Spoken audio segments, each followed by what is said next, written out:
warahmatullahi wabarakatuh. Perkenalkan, nama saya Saiful Bahri. Perkenalkan, nama saya Muhammad Fauzan. Nah, pada episode pertama ini kita akan membahas stres. Siapa sih di sini yang gak pernah ngalamin stres? Mulai dari tugas sekolah yang menumpuk, tekanan dari teman sebaya, sampai masalah keluarga.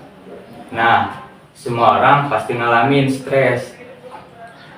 Jadi wajar kok kita mengalaminya. Nah, untuk membahas lebih tentang stres, saya sudah mengundang Bapak Engga nih. Boleh Bapak diperkenalkan terlebih dahulu? Baik, anak-anakku atau kawan-kawan semua, perkenalkan saya dengan Angga Suryawinata. Saya guru bimbingan dan konseling di SMK Negeri 2 Pacet. Terima kasih. Selamat datang Bapak. Iya. Nah, Pak, sebelum kita masuk ke pertanyaan utama nih ya Pak, yang bisa diceritakan sedikit, Bapak menangani keluh kesah atau mungkin termasuk curhat ya Pak ini, karena mereka mempunyai permasalahan psikologi mungkin seperti stres atau mungkin permasalahan lainnya, mungkin bisa Bapak ceritakan sedikit. Oke, baik. Siswa-siswi SMK mereka berada pada tahap perkembangan remaja, di mana remaja ini sedang mengalami, kalau bahasa Inggrisnya itu masa badai, di mana mereka itu dihadapkan pada berbagai macam tantangan, gitu ya. Mulai dari perubahan fisik, ya, kemudian perubahan emosional, kemudian tuntutan dari keluarga, di mana keluarga sudah menuntut mereka untuk bisa mandiri, sedangkan secara kematangan ya banyak hal yang mungkin belum bisa sepenuhnya sesuai dengan harapan atau tuntutan dari keluarga, sehingga banyak sekali remaja ya, khususnya ya siswa-siswi SMK di SMK Negeri 2 Pacet ini mengalami ya, kalau tadi yang namanya diistilahkan sebagai stres banyak sekali.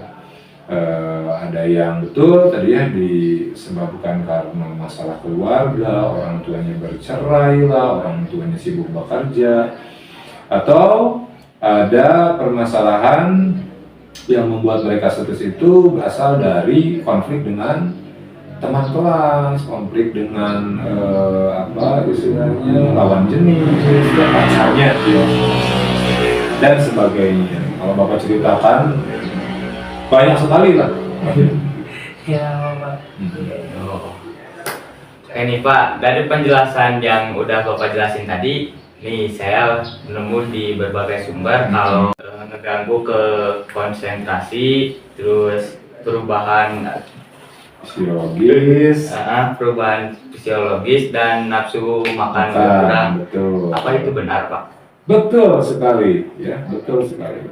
Efek stres itu luar biasa. Kalau Bapak sih sering menyebut efek dari stres itu adalah psikosomatis. Gitu. Apa itu psikosomatis? Adalah perubahan respon tubuh, gitu ya, ketika mendapatkan sesuatu hal yang baru, menantang, ataupun mungkin bagi dirinya adalah sesuatu yang berbahaya. Contoh misalnya, beberapa orang yang tidak terbiasa untuk berbicara di depan umum, diperintah misalnya oleh bapak ibu guru atau disebabkan ada tugas yang mengharuskan mereka tampil di depan umum karena tidak biasa, ya mungkin bagi dia wah ini sesuatu yang akan membuat dirinya malu, gitu ya, akan membuat banyak orang lain tertawa dan sebagainya. Akhirnya ada efek fisiologis atau efek fisik, gitu ya, yang dialami oleh tubuhnya, entah itu mengeluarkan keringat yang begitu banyak, jantung yang berdegup lebih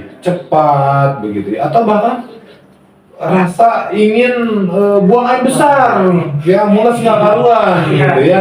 Padahal kalau kita lihat kan tidak ada faktor dari makanan sebetulnya. Ketika disuruh ke depan, tiba-tiba muncul mules lah, gitu ya, keringat berlebihan, jantung berdegup lebih kencang dan sebagainya, begitu. Nah Pak, menurut Bapak bagaimana cara mengatasi stres pada kalangan remaja ini? mungkin dengan bercerita pada orang lain atau mungkin berkonsultasi atau bagaimana Pak menurut Bapak? Baik. Nah, harus dipahami dulu bahwa stres itu tidak selalu diartikan negatif ya. Stres bisa menjadi sesuatu hal yang positif dan stres juga bisa menjadi sesuatu hal yang negatif tentunya. Nah, ini kembali lagi kepada cara penyikapan begitu. Nah, misal pagi-pagi jam 4:30 mendengar suara azan subuh gitu ya. Tentunya itu bisa membuat kita stres. Kenapa?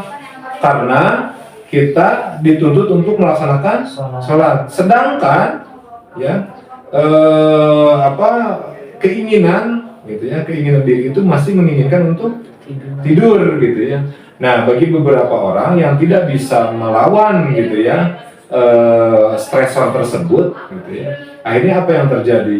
Dia terus tidur gitu ya, kemudian tidurnya kebablasan, bangunnya kebablasan, merembet ke sekolah gitu ya, ke siang sekolah, pakai motor jadi cepat-cepat dan sebagainya.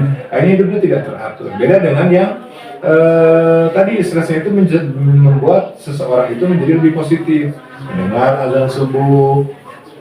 Memang itu akan mengganggu gitu ya, dalam artian mengharuskan dirinya untuk bangun.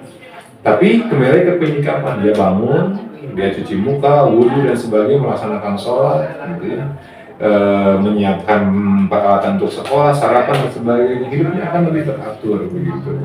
Nah, jadi bagaimana sih cara menghadapi stres, gitu ya? Kembali kepada bagaimana cara kita menyikapi sebuah